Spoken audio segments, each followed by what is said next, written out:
GM und herzlich willkommen zur Episode 16 von Kryptoticker, der Podcast.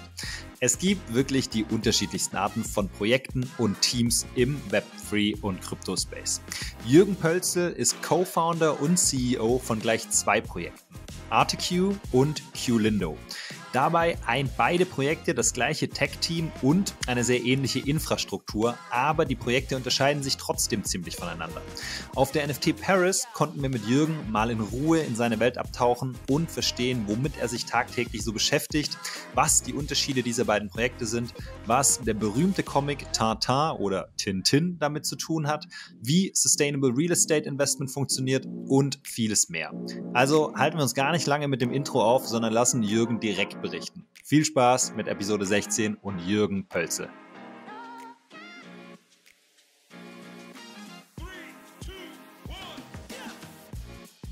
Hello and welcome. I've got Jürgen Pölzl with me sitting here live at NFT Paris. Jürgen, pleasure having you here. First question maybe before we actually start into the real topic. What's your impression of NFT Paris? We are currently at the first day. It's around 3 in the afternoon. What's your impression for now? Well, first of all, thank you for having me. I'm quite excited being on the podcast, also being at NFT Paris. I really like the atmosphere. Compared to all the convention last year's, I can see the increased motivation of people investing in NFTs or having NFT projects here at NFT exhibited, and that's a great thing. Cool. That's a good one. Okay, so let's start right in. We just briefly talked, right? You are the co-founder and CEO of artéQ and Qlindo. Before we talk about the details, maybe just give a brief intro on what is artéQ, what is Qlindo, what's your job? Yeah, sure. Well, with artéQ, so basically with both projects, we have been working for the last 2 years on building up a unique blockchain architecture. Both projects are utility token based on the Ethereum blockchain. With artéQ, we created a unique portfolio in digital paintings or NFTs, as you want to call it. And the artéQ token tradable on several exchanges such as Bitmark, Uni, Swap, Maxi, represents the whole portfolio that we are creating for our investors. With Qlindo, it is very similar. The only big difference is that with Qlindo, we are very much focusing on real estate and energy projects that we invest in for our community. And again, similar to the artéQ token, with the Qlindo token represents the whole portfolio that we are investing in for our Qlindo token holders. Okay, so if I understand correctly, those projects are somehow separated, but you run both of them and you founded both of them. Is there a direct connection between the two of them? Well, the direct connection is the tech team. The blockchain architecture for both projects is very similar. As you mentioned, the projects are completely different, as artéQ obviously invests in digital art pieces. Qlindo invests in real estate. So it is quite obviously to ask the question, how does that come? Where's the connection? The connection is the tech team. In both projects, we have experts. artéQ, we are currently a team of 4 art experts, running around to find the best NFT projects out there. And with Qlindo, we have a team of 12 people, developing or more or less doing all the individual real estate and energy investments that we have in our portfolio. And as an investor that's interested in what you guys do and where I am an investor and I believe that this is something that is reasonable to invest in, is the only possibility for me to invest in the tokens, or is there any other form of investment? Well, as the token represents the whole portfolio, so far, the only way is the token investment. You can also go to our homepage, whether for artéQ, it's artéQ.io, for Qlindo, it's Qlindo.io. We have just recently launched our collaboration with Choice. So basically, it is very easy for investors to get their token. They just simply need to go to our homepage and they can invest through credit card payment or even crypto payment into our projects. Okay, very interesting. And so, do you have an art background, or which one was the first project to be quite fair? Well, to be honest, the first project was artéQ. Yeah. So we created the whole blockchain architecture for artéQ. My background is law and art. In my, I would say, previous life, before I went into the Web3 industry, I was working for an international law firm specialized in IT law. And then I also did, after law school, I did work for an auction house, and I did my MBA, my business master degree, with a specialization in art management. Okay, so there is definitely a background, and I see how that comes together. So what is the art that you guys invest into with artéQ? Is it, are we talking about real fine art NFTs? Are we talking about one-of-ones? Are we talking about PFP collections, those blue chip things, or what is it that you invest in? It is, I would say, all the projects that you just mentioned. We are very much working with rising up NFT projects that are not so familiar on having not such a big community. However, we are also investing very strongly in blue chip NFT art projects, such as the KISS NFT project from the Belvedere Museum, or other museum-owned NFT projects. Furthermore, we are also investing in digital art pieces created from artists. Therefore, just check out our collection on artéQ.io. You see an overview about the whole collection. Yeah, we put the link in the show notes. Yeah, perfect. Yeah. And then, so basically, we are very much focusing on single positions from artists, on blue chip art, NFT art projects from museums, and basically all the NFT projects out there with an, I would say, unique story are interesting for us. Yeah. Okay, so we're talking now a bit more about artéQ, right? I can imagine that there must be pretty dedicated people looking for relevant pieces that can actually be bought. Like, there must be some sort of a due diligence or project analysis, these kind of things, or I don't know, call it alpha, whatever. How do you actually come up with those collections that you want to invest in, and who makes the decision eventually, or how is the decision being made what you eventually invest in? Great question. Within the next couple of months, we will implement our DAO system. What does that mean? Every single artéQ token holder will be part of the decision-making process when it comes to where to invest in next. So how does it mean? We're working now on a very basic application where we reach out to our artéQ token holder in order to ask them, hi Dominic, hi Stefan, hi Anna, where do you want to invest next? We have those 3 projects in pipeline. Please choose project A, B, or C. And then the majority of our artéQ token holder, they truly decide in which project we as artéQ invest in next. Therefore, very similar to a traditional ETF, yes, we have the portfolio that you are invest in. However, we are the first community-based, community-driven portfolio where you in a very easy way can invest in. And is it also then set up in a way, or will it be set up in a way where the more tokens I hold, the more my voice counts? Yes. Or, okay. Yeah. This is something that we want to establish, as it makes sense for those people believing in the project, holding more tokens, to give them obvious some benefits for that. No, I totally agree. That totally makes sense. I think the question is probably quite, well, it comes to mind quickly. I think, how is your legal setup? Where's your company registered, or where are the companies registered? How did you choose the legal setup? Because from my understanding, that's something you are not really able to do in all countries. It has to be very specific, right? Well, basically, the company is registered in Dubai. We are a utility token.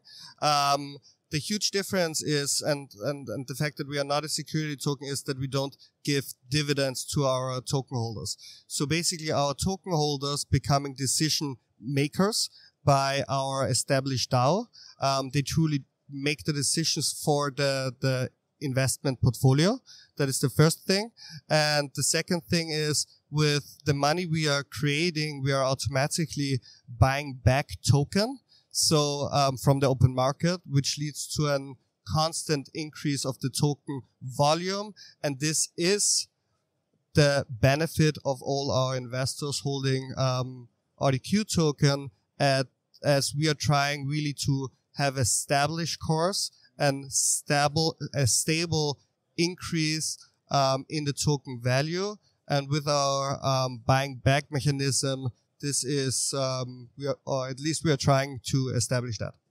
Yeah. I mean, there is no guarantee always, right? So I think that's also some sort of a disclaimer, right? Yeah, obviously, sure. we are not providing any investment advice here, but no financial advice. Exactly. However, this is how our smart contract and our business plan works. Yeah. And I fully agree.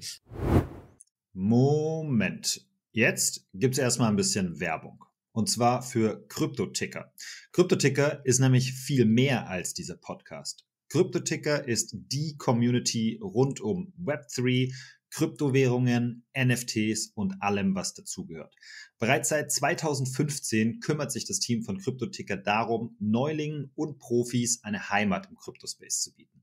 Auf cryptoticker.io findest du jeden Tag neue Artikel und Insights, prall gefüllt mit News, Tipps, Hintergrundinfos und spannenden Einblicken. Im Kryptoticker Discord kannst du dich mit Tausenden von Gleichgesinnten austauschen, Fragen stellen, Kontakte knüpfen und vieles mehr. Schau am besten jetzt gleich in die Shownotes rein, denn da findest du alle Links zu Kryptoticker und kannst direkt ein Teil der Community werden. Und jetzt weiterhin viel Spaß mit Kryptoticker, der Podcast. We were talking briefly when we talked earlier before we actually started recording. You told me something about a TinTin-NFT-Collection, right? Or TinTin. Yeah. How is it actually? Well, what is it and how is it pronounced? Well, the TinTin-NFT-Collection is our latest project that we are doing in collaboration with the museum. We as artéQ are very much focusing on projects together with museums, galleries, and artists. Just last year, we launched our project in collaboration with the KISS, in collaboration with the Belvedere Museum, where we dropped the KISS NFT. But back to your question, the TinTin is in collaboration with the Hergé Museum. TinTin is a world-famous brand, and we're going to be the first one that are offering a specific, it's called the Blue Lotus TinTin-NFT Collection. It has 1,777 different NFT. Although the cover is the same, we have included in every single NFT some uniqueness, meaning the geographics from where TinTin traveled around the world. And then obviously we have combined the NFT with specific utilities. So therefore you have access to the Blue Lotus black and white, and also the black and white magazine and color magazine. And how does that interlink with artéQ? Is there any connection to the token itself? Do you become part of the community if you're a holder of the TinTin NFT, or how is that interlinked? Well, first of all, the connection is as we are using it obviously for our community. So if you are an artéQ token holder, you have special access to the TinTin drop. You're automatically whitelisted, and further utilities comes on as artéQ token holder. But in the end of the day, the TinTin is a unique project, and we give artéQ token holders the advantage to have special access to the TinTin project. But nevertheless, I would somehow want to see it also separately, as the TinTin project is one specific NFT project, and the artéQ is more or less the portfolio that holding a lot of thousands of different NFTs. Right. Okay. Understood. And let's talk about a bit Qlindo. Qlindo is you introduced it as investment token for sustainability projects, if I got that correctly, Yeah. right? Can you go a bit more into detail? What kind of sustainability projects and how do you actually invest into those? Are you like a VC, like a business angel shareholder, Yeah. or what is your objective here? So basically what we do with Qlindo is that we invest in real estate companies, but also in companies developing energy projects. When it comes to energy, we have a very strong focus on solar panel energy companies and photovoltaic. So just very briefly, we just recently closed our investment into, it's called TechWood Homes. It's a very interesting real estate company in Austria. They are building sustainable housing apartments. And then we are also just closing now our investment in a Croatian solar panel company, and further projects are in pipeline with a photovoltaic company in Australia and also one in Cyprus. Nice. Okay. And is that also something that is interesting for you personally, or is it, I mean, my perspective is that specifically the refi space is really growing fast and there are a lot of interesting opportunities there. How did you come up with the concept of Qlindo, or how was that actually developed? Well, again, we are using also with or for Qlindo the same blockchain architecture as for artéQ. Therefore, again, we want to establish our DAO as soon as possible. And then in the end of the day, it's again the community making the decision in which projects we are investing next. Obviously, here also, again, it depends on how many Qlindo token you're holding, but the system is the same as with artéQ. Okay. And I can imagine, I mean, eventually you started, well, at least I think that's probably the way how it went down. You started by building up the portfolio, be it for Qlindo or be it for artéQ. So that means you need to start with an investment before you actually have a portfolio, which you can then, well, sell as a token to your community members or potential investors. Can I ask, how are you funded yourself, or how is the company funded? How did that start? So basically, what I believe, well, this is the most crucial point, how to get the best projects into your portfolio. And for that, to be honest, especially when it comes to real estate, when it comes to solar energy project, I don't have the experience.